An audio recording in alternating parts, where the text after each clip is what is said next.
नमस्कार, मी ॲडव्होकेट महेंद्र रुक्मिणी वसंत मांडवकर, पावस जिल्हा परिषद गट 39 मधनं मी निवडणूक जिल्हा परिषद उमेदवार म्हणून लढवली आहे। आत्तापर्यंत जवळपास 20 राऊंडमध्ये जवळपास 3000 मतांचं लीड मला मिळालेलं आहे आणि हे लीड मला मिळताना नक्कीच माननीय उद्योगमंत्री उदयजी सामंत साहेब, माननीय निलेशजी सांबरे साहेब आणि भैयाशेठ सामंत साहेब यांचा हात माझ्या पाठीशी असल्यामुळे, तसेच गेले 2 वर्षापासून जिजाऊ संस्थेच्या मार्फत केलेल्या सामाजिक कामांचा नक्कीच मतदारांनी विचार केलेला आहे आणि तो विचार करून मला एवढी भरघोस मतं आतापर्यंतच्या राऊंडमध्ये दिलेले आहेत। भविष्यात माझा विजय निश्चित झालेला आहे। मी परत एकदा माननीय उदयजी सामंत साहेब, माननीय निलेशजी सांबरे साहेब आणि उपमुख्यमंत्री माननीय एकनाथजी शिंदे साहेब या सगळ्यांना धन्यवाद देतो। माझा मतदारसंघ आहे कुवारबाव पंचायत समिती 71। माझं नाव गजानन धर्माई धनावडे आणि अजून 3 फेऱ्या बाकी आहेत। झालेल्या फेऱ्यांपैकी मला जे आघाडी आहे ती 1700 मतांची आघाडी आहे जवळजवळ आणि उदय सामंत साहेबांनी मला शेवटचे 2 दिवस असताना उमेदवारी दिली आणि त्यांच्या मार्गदर्शनाखाली आणि त्यांच्या विकास कामांवर लोकांनी त्यांच्यावर आणि माझ्यावर विश्वास ठेवून लोकांनी भरघोस मला मतदान दिलं आहे। त्याबद्दल सर्व मतदारांचे मी आभारी आहे। हा जनतेने दिलेला कौल आम्हाला मान्य आहे। गेली 5 टर्म सलग ह्या जिल्हा परिषदमध्ये काम करण्याची संधी मिळाली। आता आपण इतके 46 वर्ष या राजकीय क्षेत्रात असल्यानंतर आम्ही जनतेमध्ये किती आहोत हे आजमावण्याकरता, उदयबने म्हणून किती आहे, लोकांनी स्वीकारलं आहे का हे बघण्याकरता आम्ही अपक्ष उभा राहिलो। कुठलाही नेता नाही, पैसा नाही, असे सगळे उमेदवार आमच्या रत्नागिरी तालुक्यामध्ये लढलेले आहेत। तरीसुद्धा 5000च्या वरती लोकांनी आम्हाला मतदान केलं आहे। ही 9 वर्षांनी निवडणूक होते। ही निवडणूक लागण्याकरता जिल्हा परिषद पंचायत समिती असोसिएशनच्या वतीनं आम्हाला सुप्रीम कोर्टात जावं लागलं। सुप्रीम कोर्टाच्या आदेशानं ही निवडणूक लागली आणि ही निवडणूक इतक्या वर्षानं लागल्यामुळं मध्ये जो 4 वर्षाचा गॅप पडला आणि निशाणीसुद्धा एक नवीन होती आमची, त्याच्यामुळं हा पराभव स्वीकारलेला आहे। याच्यापुढे धोरण आम्ही लवकरच ठरवू एवढं या ठिकाणी सांगतो। ज्याने मला मतदान केलंय त्या सगळ्यांचे जाहीर आभार, धन्यवाद। मी पक्ष उदयबनेने आजही सोडलेलं नाही। तुमच्या माहितीकरता सांग, काहीतरी चुकीचं बोलू नका। उदयबने तिथं थांबला। मी 46 वर्ष एका दगडावर आहे। मला वाटतं कदाचित एवढा सिनियर माणूस मी एकटाच असेल की जो तिथं ठाम आहे, तिथंच आहे। त्याच्यापुढे सुद्धा जी काही सेवा आहे ती आपण करत राहणार। आपण म्हणताय की मी पक्ष सोडलेला नाही, पण आता सध्या आपण कुठेही कार्यरत दिसत नाही किंवा पक्षाकडून कुठलं आपल्याला काम हे आता जे कॅन्डिडेट सगळ्या तालुक्यामध्ये जे उभे होते ते उदयबनेचा फोटो लावून उभे होते। याचा अर्थ रत्नागिरी तालुक्यामध्ये उदयबने आजही कार्यरत आहे। त्याशिवाय लोकांनी मला 5000 मतदान केलं नाही। अपक्ष उमेदवार 5000 मतं घेतो ही कमी नाही आहेत। तालुक्यातलं टोटल काउंट केलं तर आजही 40000च्या वरती मतदान ह्या सगळे विना नेता मिळालेले आहेत। हे तुम्हाला आवर्जून सांगेल। तर मी मगाशी बोललो ना, अपक्ष राहण्याचं कारण असं आहे की शिवसेनेमध्ये जी फूट पडली त्याच्यात मोठ्या प्रमाणात शिवसैनिक शिंदे सेनेमध्ये गेले आणि त्याच्यानंतर अपक्ष जर राहिलो नसतं तर मला एवढी देखील मतं मिळाली नसती। ह्या राजकीय माझा अनुभव लक्षात घेता आणि म्हणून आम्ही किती जनतेमध्ये आहोत हे सुद्धा आपल्याला आजमावायचं होतं ना। ते आम्हाला आता मिळालं की साधारण 5-1 हजार लोक आता अजूनही त्या एका मतदारसंघात आपल्या आहेत आणि तालुक्यातल्या जनतेने जरी सीटा घासून पडल्या असतील, बघा ना, 1-200 मतांनी, 1-300 मतांनी, 1-150 मतांनी अशा सीटा पडल्या आहेत। त्याच्यामुळे जनता आपल्या नंबर ऑफमध्ये जर समजा आम्ही मागं पडलो असेल तरी जनता सोबत आहे। या ठिकाणी मी एवढंच सांगेन। आता पुढची दिशा काय असणार? पुढची दिशा ठरव लवकर। समाजच सेवा हा बाळासाहेबांनी दिलेला जो आमचा जो मंत्र आहे तो चालू राहणार। एकंदरीत काय भावना आपल्या?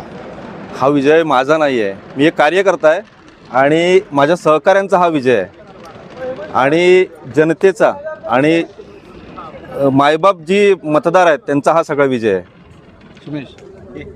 काय अजेंडा असणार आहे आपला? आता आपण निवडणूक जिंकलेल्या आहेत, जनतेसाठी काय प्रयत्न? मिरजोळे आणि खेडशी शहराच्या बाजूला जे ही लागलेली गावं आहेत, म्हणजे शहरीकरण जास्त आहे, नागरिक आपल्या रत्नागिरी शहराच्या बाजूला असलेली ही 2 गावं आहेत आणि जास्तीत जास्त तरुण मुलांना रोजगार, पाण्याचे प्रश्न, आरोग्याच्या समस्या आणि कचऱ्याचा मूलभूत प्रश्न जो आहे या भागामध्ये तो जास्तीत जास्त सोडवण्याचा आम्ही प्रामाणिकपणे प्रयत्न करणार।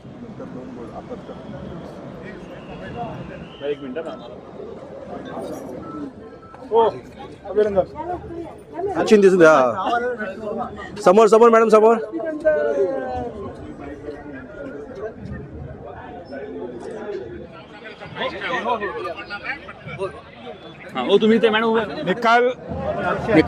निकाल लागला हे आम्हाला समजूनच होता, कारण पालकमंत्री माननीय उदयजी सामंत यांच्या माध्यमातून नाचणे जिल्हा परिषद गटामध्ये जी विकासाची कामं झाली त्या विकासाच्या कामं पाहूनच जनतेने भरघोस मताने आम्हाला विजयी करून दिलेले आहे. पंचायत समितीचे माझे दोन्ही सहकार्य व स्वतः मी जिल्हा परिषदला भरघोस मतांनी विजय होऊन आलेले आहोत. खूप छान वाटतंय.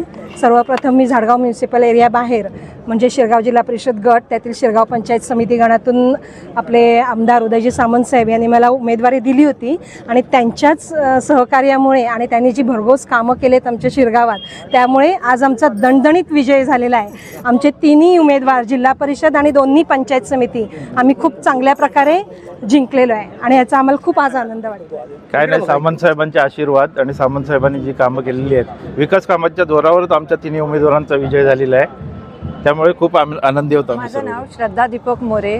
मी शिरगाव जिल्हा परिषद गटातून निवडून आलेली आहे आणि मी पहिल्यांदा अगोदर आपले उद्योगमंत्री आणि भाषा मंत्री आणि आपल्या पालकमंत्री उदयजी सामंत यांनी मला जी उमेदवारी दिलेली आहे त्या उमेदवारीमुळे मी आज जिंकून आलेली आहे आणि त्यांनी जी विकास कामं केलेली आहे साहेबांमुळेच मी जिंकून आलेली आहे. आणि आता यापुढे मी जिल्हा परिषद गटामध्ये जी काय आपली कामं असतील.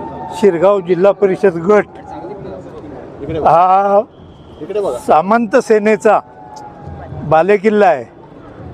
सन्माननीय पक्षप्रमुख एकनाथ शिंदे आणि उदय सामंत यांच्या कामाच्या जोरावर ह्या गटामध्ये जातीचे फॅक्टर पण निर्माण झाले, पण त्या सगळ्यावर मात करून शिरगाव जिल्हा परिषद गट हा सेनेचा बालेकिल्ला आहे. ह्यापुढे पण राहणार आणि असाच आम्ही राखणार. विकास कामातूनच लोकांकडनं मतं घेणार आणि ती मतं आम्ही घेतली. सगळ्या मतदारांचे जाहीर आभार प्रत्येकाच्या घरी जाऊन मानणार आहोत.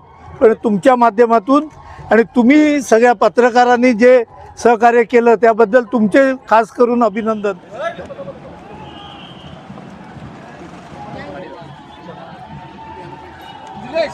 यस.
महाराष्ट्र राज्याचे विद्यमान उपमुख्यमंत्री आमच्या पक्षाचे नेते एकनाथजी शिंदेसाहेब, त्याचबरोबर रत्नागिरी जिल्ह्याचे पालकमंत्री, महाराष्ट्र राज्याचे उद्योग तथा मराठी भाषा मंत्री, सगळ्यांचे लाडके आमदार उदयजी सामंत साहेब, लांजा राजापूर संगमेश्वर मतदारसंघाचे आमदार किरण भैया सामंत यांच्या मार्गदर्शनाखाली पूर्ण तालुक्यामध्ये महायुती लढत असताना आज 100% यश हे आपल्याला मिळालेलं आहे. त्याच्यामुळे नक्कीच जनता ही सामंत पॅटर्नबरोबर आहे आणि विकास कामांबरोबर आहे हे पुन्हा एकदा सिद्ध झालं.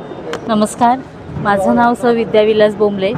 मी हातकंबा पंचायत समिती गणातून पंचायत समितीसाठी उमेदवार म्हणून उमेदवारी अर्ज भरलेला होता आणि आज त्याचा निकाल लागला आहे. तर मी 3178 मतांनी लीड घेतलेला आहे आणि या सर्वांमध्ये यश कोणाचं असेल तर महाराष्ट्र राज्याचे उद्योगमंत्री आदरणीय डॉक्टर उदयजी सामंत साहेब आणि किरण भैया सामंत साहेब यांचं आहे.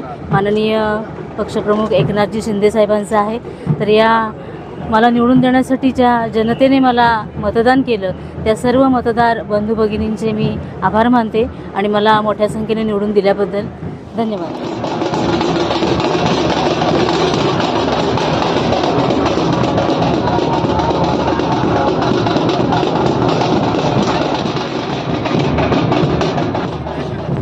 आणि जे पराभूत झाले त्यांच्याबद्दल दुःख नक्कीच आहे. त्याच्याबद्दल काय राजकीय एवढे आम्ही घाणेरडे लोक नाही आहोत. पण माझ्या बाजूला नंदा मुरकर आहे, ज्याने या जिल्ह्यातला इतिहास घडवला. आणि तुम्ही पण असं सांगत होते की एकच माणूस या जिल्हा परिषदेमध्ये 25 वर्ष 30 वर्ष निवडून येऊ शकतो. मी नाव घेत नाही, पण त्याचा पराभव करून शिवसेना काय असते हे नंदा मुरकरनं आज अख्ख्या जिल्ह्याला दाखवून दिलं आहे.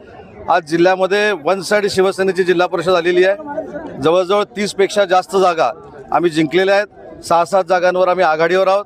माझा अंदाज असा आहे की 37 ते 38 जागा शिवसेना स्वतःच्या ताकदीवर जिंकेल. BJP देखील आमच्यासोबत असेल.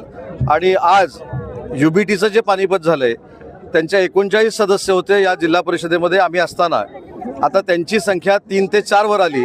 त्याच्यामुळं मला रत्नागिरी जिल्ह्यातल्या सगळ्या शिवसैनिकांना आणि महायुतीच्या पदाधिकाऱ्यांना धन्यवाद द्यायचे आहेत.